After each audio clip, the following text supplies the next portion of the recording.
Inkuru nziza ya Yesu Kristo nk'uko twayandikiwe na Luka Mweranda.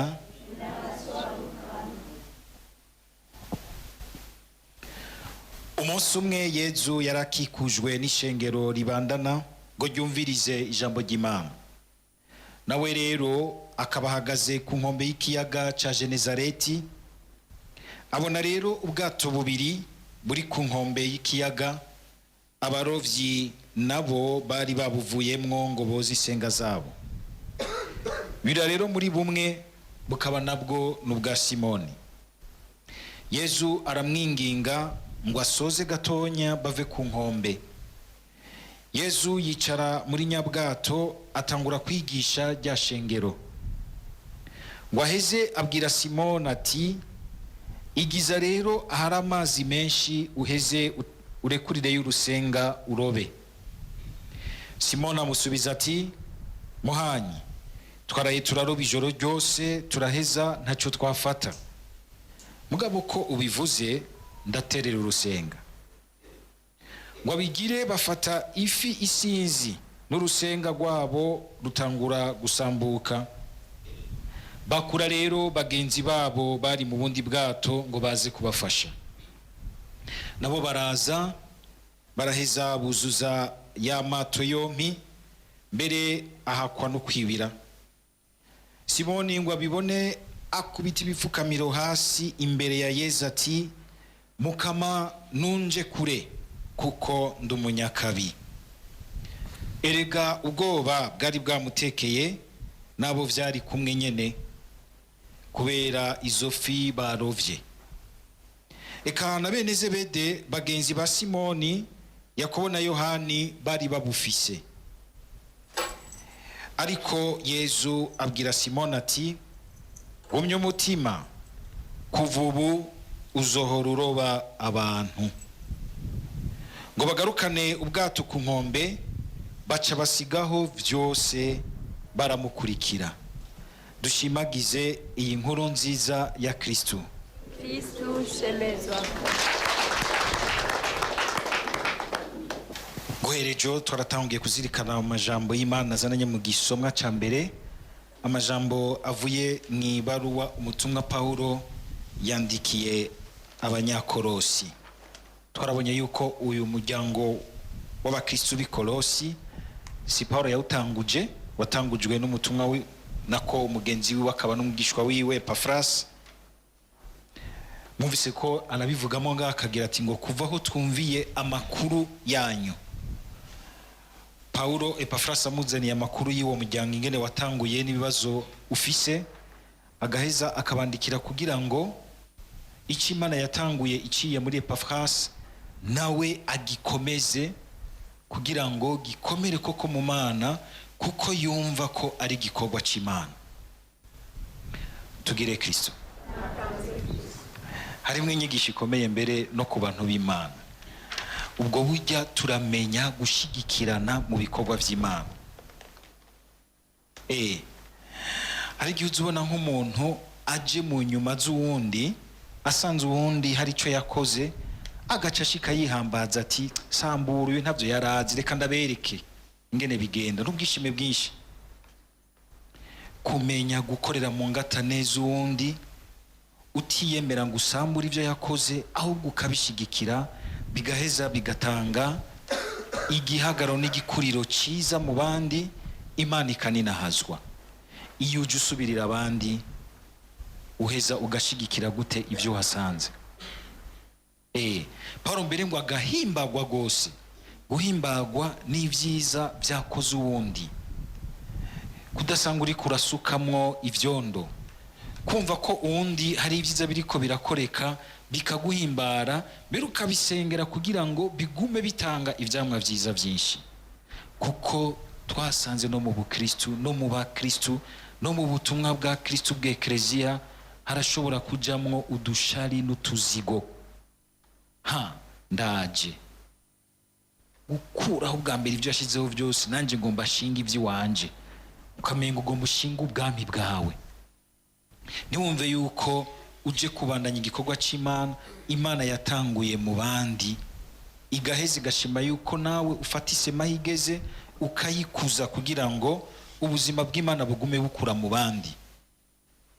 Mwibuke bwa bundi bwose twamamwo bw'urunwa bwo kuvugana nabi mu butumwa, ugasanga ni turiko turakomeza igikorwa c'Imana, turiko turasamburana, turiko turagisambura, ingabirano z'Imana zigaca zipfa muri twebwe.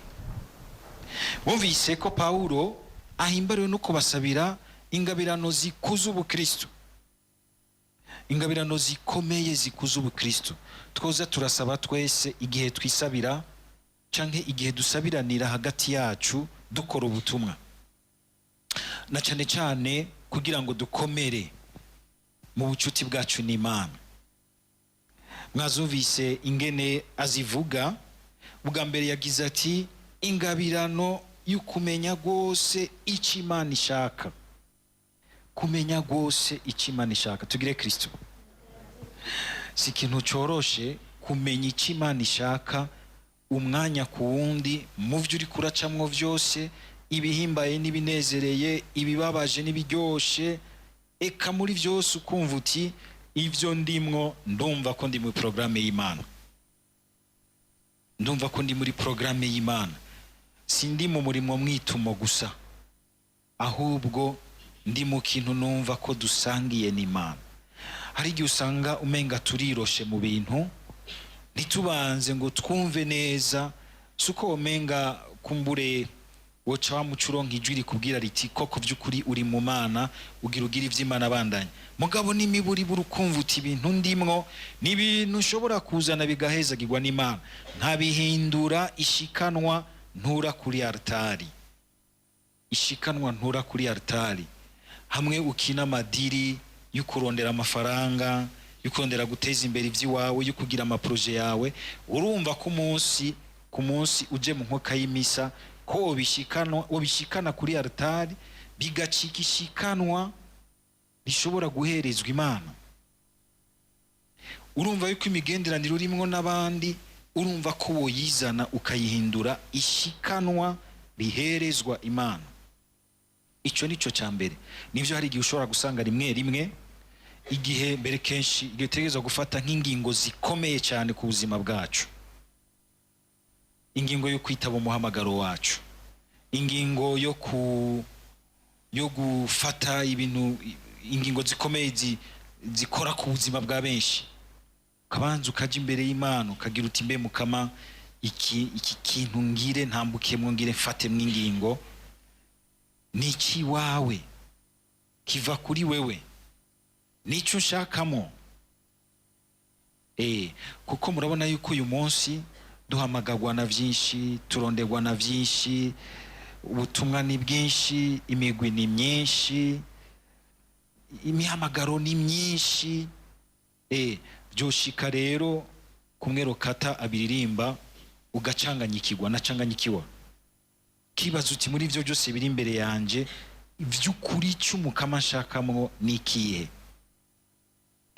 Kuko ntuzoshobora ubwa mbere kuvuga ibisabisho byose ubiheze, ntuzoba mu spiritualite yose uyaheze, ntuzoba sinzi mu bikorwa byose by'ubutumwa ngo ubiheze. Mugabo kabanza ukumva uti ndumva igikorwa nyamukuru c'ibanga ryanje Imana yantoreye niki. Ugashobora gusanga umupatiri cyangwa uwihaye Imana agomba kubaho nk'umuvunjayi cyangwa umugwiza atunga, ugacuburamwe gacanga uti patiri cyangwa niki. Ugasanga nk'umukristo yubatse, none wewe uruwihebeye Imana cyangwa urubatse urugo rwawe, uronka umwanya gute w'urugo rwawe? Kabona umenga no gukunda ubutumwa. Hano duhadoka kubaza ngaha kwiradio tuti wewe naho wama ngaha uri kutegura gute ubuzima bwawe,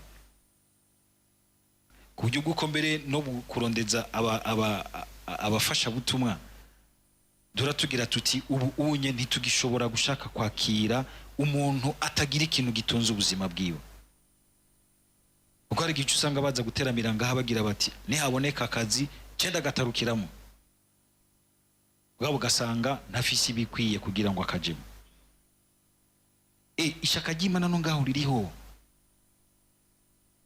kuko umukama ntiyoshima yuko umenga uri mu bintu bidakuza ubuzima bwawe, kuko ubutumwa n'ibisabisho turabikorera umukama muga kugira ngo bikuze ubuzima bwacu. Karakaro ntanze, kuko urashaka gusanga n'umuntu ashobora kuba agandagaje mu bisabisho mugabo by'ukuri atari umuhamagaro wiwe. Kumenya uti ivyo ndimwo ubwo nivyo koko umukama ashakira. Ni nkuko kandi umuhamagaro ushobora guhinduka ku mwanya ugasanga uyu munsi umukama gushaka aha, undi mwanya gushaka ngaha. Naco gituma rero bica bisaba izindi ngabirano, izi twumvise Paulo avuga akagira ati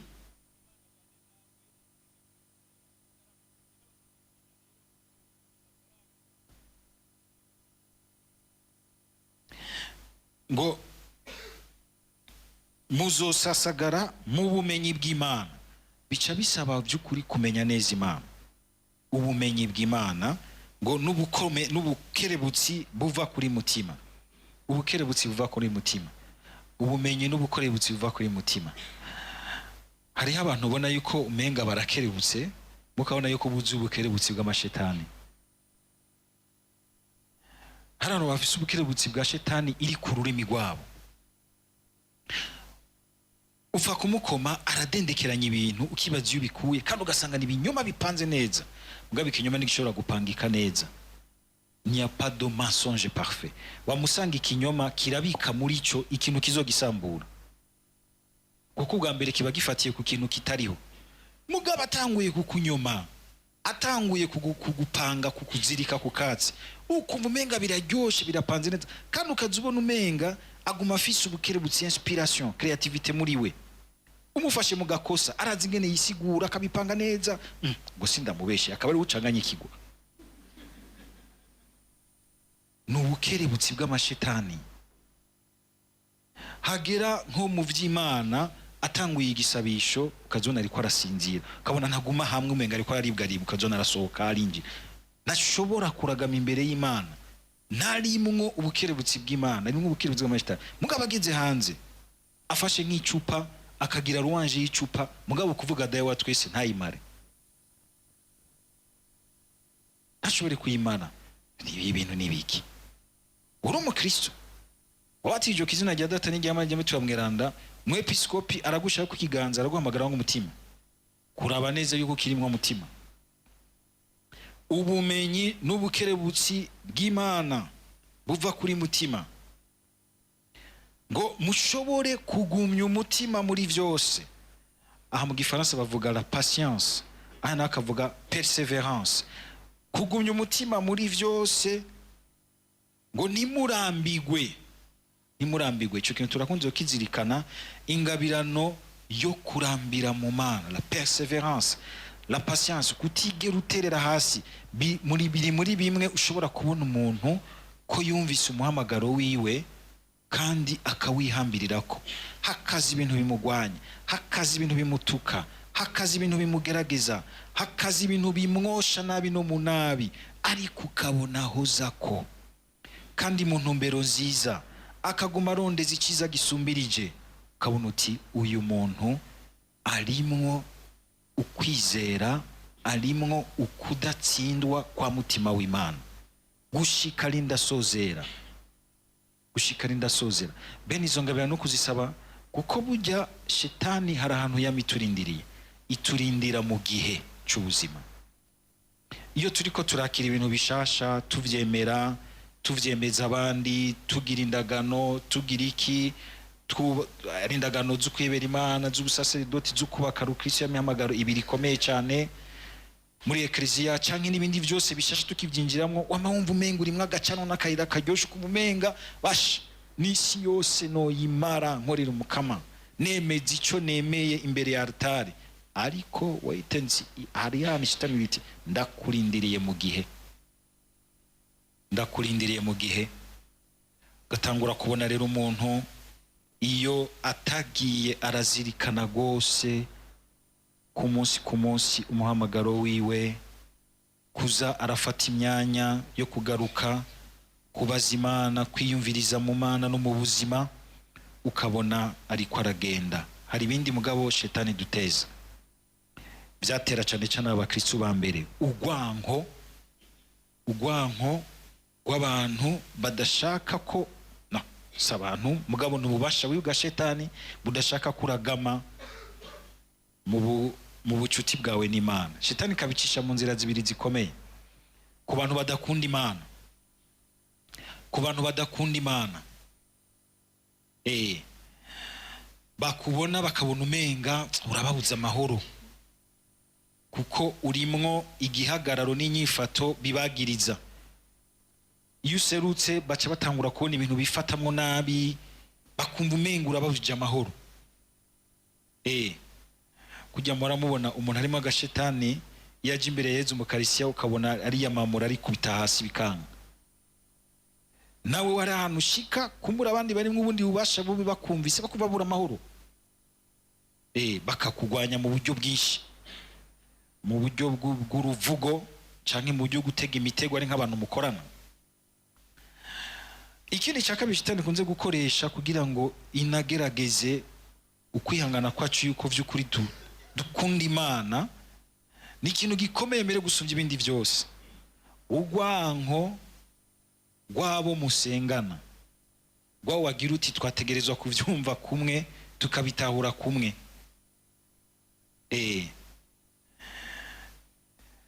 Nk'akarorero ugasanga umuntu musangiye umubano, umuryango nyene ni wadashaka kukunwa no mu mazi, ukageragezwa ngaho kugira ngo binaboneke yuko mu kwitanga kwawe no mu kwiheba kwawe utariko urondera gukorera guhimbara umuntu, ariko ko hari ikintu c'ibanga kiri muri wewe, nibanga nemeye imbere y'Imana. Kandi igihe nagemera sinagemera yuko ndagemeye koko abantu bazombanira neza.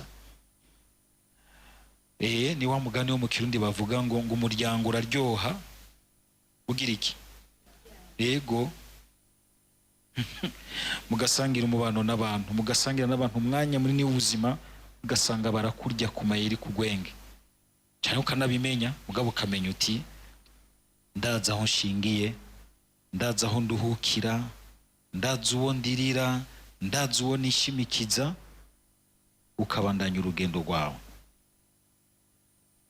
Dusaba Mukama kugira ngo izo ngabirano azikomeze muri twebwe, ubukerebutsi, ubukomezi biva bikuri mutima mweranda, ubumenyi n'ubwitonzi, uguhoza ko no kutarambirwa.